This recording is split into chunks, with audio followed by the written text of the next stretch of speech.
नमस्कार, मैं स्वतंत्र कुमार और आप सभी का स्वागत करता हूं आपके अपने चैनल शॉर्ट हैंड टीम पर। तो दोस्तों, आज के इस वीडियो में हम लोग डिक्टेशन लेने वाले हैं। पहली बार में इसे हम लोग 70 की स्पीड में लिखेंगे। दूसरी बार में इसी डिक्टेशन को हम लोग 80 की स्पीड में लेंगे। तीसरी और आखिरी बार में हम लोग इस डिक्टेशन को 90 की स्पीड में लेंगे। लेकिन अगर आपको ये नहीं पता है कि इसको संकेत लिपि में किस प्रकार से लिखा जा सकता है, यानी इसके प्रत्येक शब्द की आउटलाइन क्या होगी, तो आप इसके पहले वाले वीडियो को जा करके देख लें। उसमें हमने एक एक शब्द की आउटलाइन को लिख करके बताया है। तो 70 की स्पीड में आपका डिक्टेशन स्टार्ट होगा 5 सेकंड के बाद। तब तक के लिए आप रेडी रहें।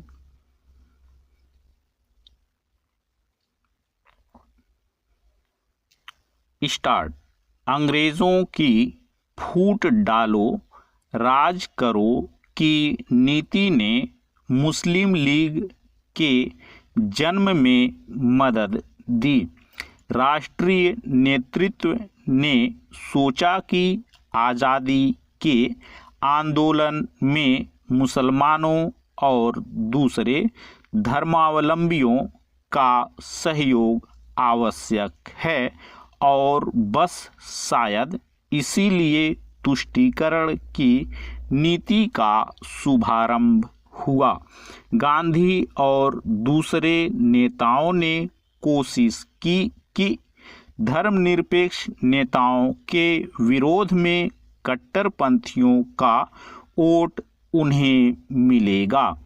इसलिए उस समय के धर्मनिरपेक्ष नेता जिन्ना को छोड़कर गांधी जी ने अली भाइयों को गले लगाया। यह एक सिद्धांत विरुद्ध बात थी। मुश्किल यह है कि आज भी हम इसी परंपरा पर चल रहे हैं।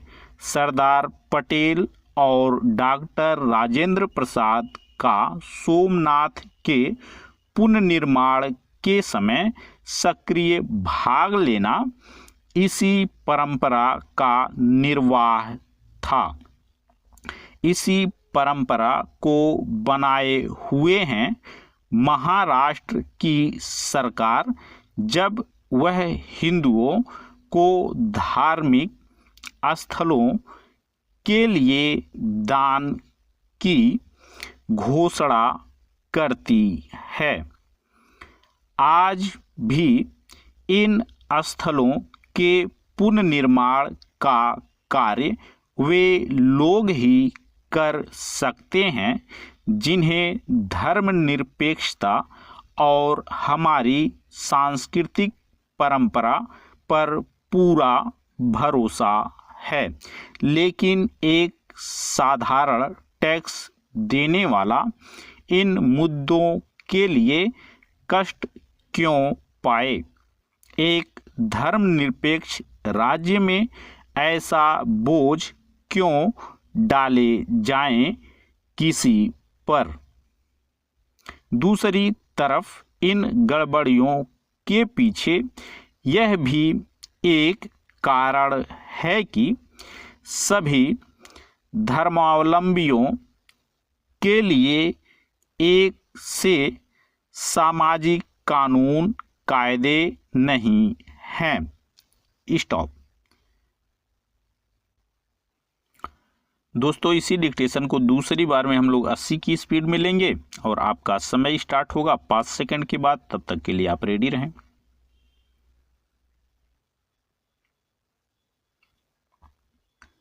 स्टार्ट।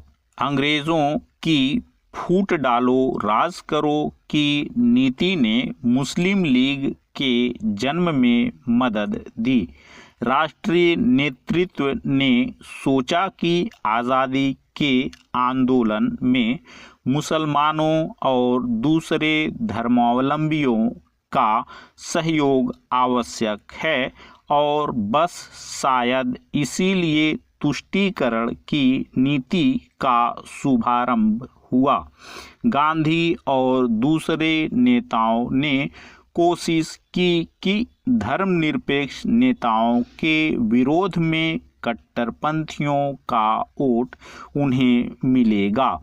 इसीलिए उस समय के धर्मनिरपेक्ष नेता जिन्ना को छोड़कर गांधी जी ने अली भाइयों को गले लगाया। यह एक सिद्धांत विरुद्ध बात थी। मुश्किल यह है कि आज भी हम इसी परंपरा पर चल रहे हैं। सरदार पटेल और डॉक्टर राजेंद्र प्रसाद का सोमनाथ के पुनर्निर्माण के समय सक्रिय भाग लेना इसी परंपरा का निर्वाह था। इसी परंपरा को बनाए हुए हैं महाराष्ट्र की सरकार। जब वह हिंदुओं को धार्मिक स्थलों के लिए दान की घोषणा करती है। आज भी इन स्थलों के पुनर्निर्माण का कार्य वे लोग ही कर सकते हैं जिन्हें धर्मनिरपेक्षता और हमारी सांस्कृतिक परंपरा पर पूरा भरोसा है। लेकिन एक साधारण टैक्स देने वाला इन मुद्दों के लिए कष्ट क्यों पाए? एक धर्मनिरपेक्ष राज्य में ऐसा बोझ क्यों डाले जाएं किसी पर? दूसरी तरफ इन गड़बड़ियों के पीछे यह भी एक कारण है कि सभी धर्मावलंबियों के लिए एक से सामाजिक कानून कायदे नहीं हैं। स्टॉप। दोस्तों, इसी डिक्टेशन को आखिरी बार में हम लोग 90 की स्पीड में लेंगे और आपका समय स्टार्ट होगा 5 सेकंड के बाद। तब तक के लिए आप रेडी रहें।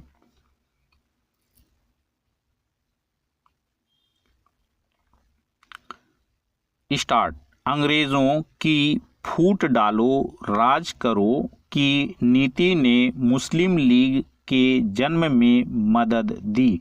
राष्ट्रीय नेतृत्व ने सोचा कि आज़ादी के आंदोलन में मुसलमानों और दूसरे धर्मावलंबियों का सहयोग आवश्यक है और बस शायद इसीलिए तुष्टीकरण की नीति का शुभारंभ हुआ।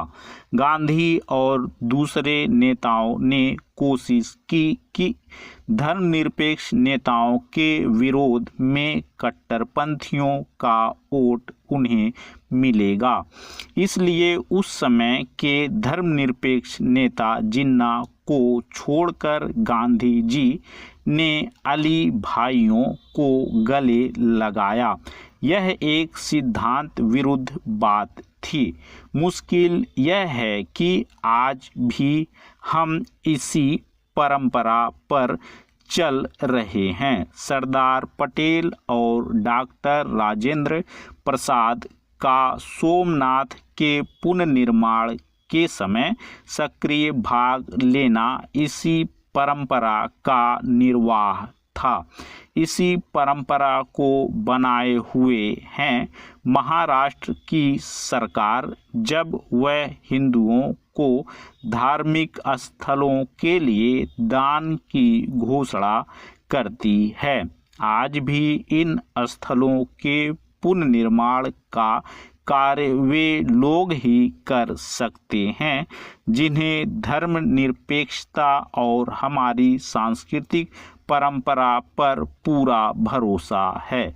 लेकिन एक साधारण टैक्स देने वाला इन मुद्दों के लिए कष्ट क्यों पाए? एक धर्मनिरपेक्ष राज्य में ऐसा बोझ क्यों डाले जाएं किसी पर? दूसरी तरफ इन गड़बड़ियों के पीछे यह भी एक कारण है कि सभी धर्मावलंबियों के लिए एक से सामाजिक कानून कायदे नहीं हैं। स्टॉप।